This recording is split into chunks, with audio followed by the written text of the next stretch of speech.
တောနတ်ထဲကနတ်သမီးလေး episode 3နတ်သက်ကြွေချင်းရဲ့လျှို့ဝှက်ချက်ဟင်းခနဲ့ထွက်လာပြီးတာနဲ့တပြိုင်နက်စူးရှာတဲ့အဖြူရောင်အလင်းတန်းတစ်ခုကအရိပ်မဲကြီးကိုနော့ကိုလွင့်စင်သွားစေတယ်မင်းခန့်မျက်လုံးကိုလက်နဲ့ကပြီးကြည့်လိုက်တော့သူ့ရှေ့မှာရောက်နေရကစောစောကအိမ်မက်ထဲကနတ်သမီးလေးဒါပေမဲ့အခုသူမကအရင်ကထပ်ပိုပြီးလင်းလန့်နေလေသူမရဲ့လက်ထဲမှာလည်းရှေးအောင်တစ်သားတုတ်ကောက်လေးတစ်ခုကိုကိုက်ထားတယ်ဗျာမင်းခန့်အခုချက်ချင်းငါနောက်ကိုလိုက်ခဲ့ဒီနေရာကမလုံကျွန်းတော့ဘူးကြေးလွှားနေတဲ့ခြေတံတွေနဲ့မိုးရွာတံတွေ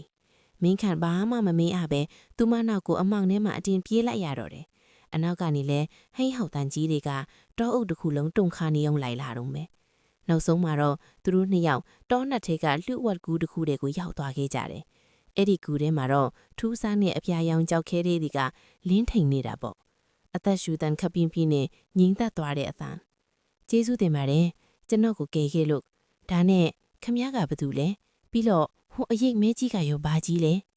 နတ်သမီးလေးကတပြင်းတစ်ချက်ချလိုက်ပြီးမင်းခန့်ကိုကြည့်လိုက်တယ်သူမမျက်လုံးထဲမှာဝမ်းနဲ့ရစ်တွေတွေ့နေရတယ်ဗျာငါနာမည်ကအေးယာမငါကဒီတော့အုပ်ကိုစောင်းရှောင်းရတဲ့သူပေါ့မင်းလက်ထဲကအမွေးအတောင်က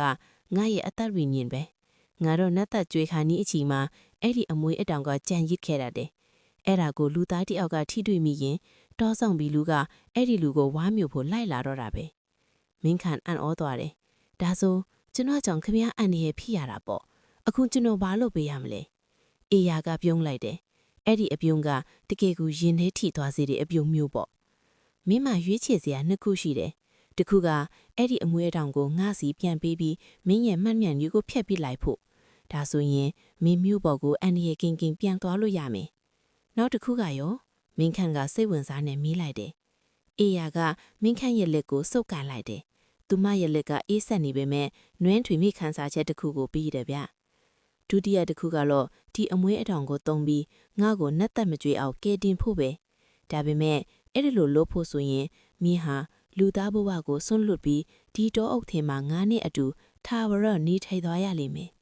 အဲ့ဒီအချိန်မှာပဲဂူအပင်ဘက်ကနေတောဆောင်ပြီးလူရဲ့လက်သေးတွေကကြောင်းနေရန်ကိုချက်နေရဲ့ခွတ်ဆိုတဲ့အတန်ကြီးထော်ပြလာလေမင်းခန့်အချိန်မရှိတော့ဘူးမင်းဘာကိုရွေးချယ်မှာလဲအပိုင်းလေးမှာဘာတွေဆက်ဖြစ်မလဲ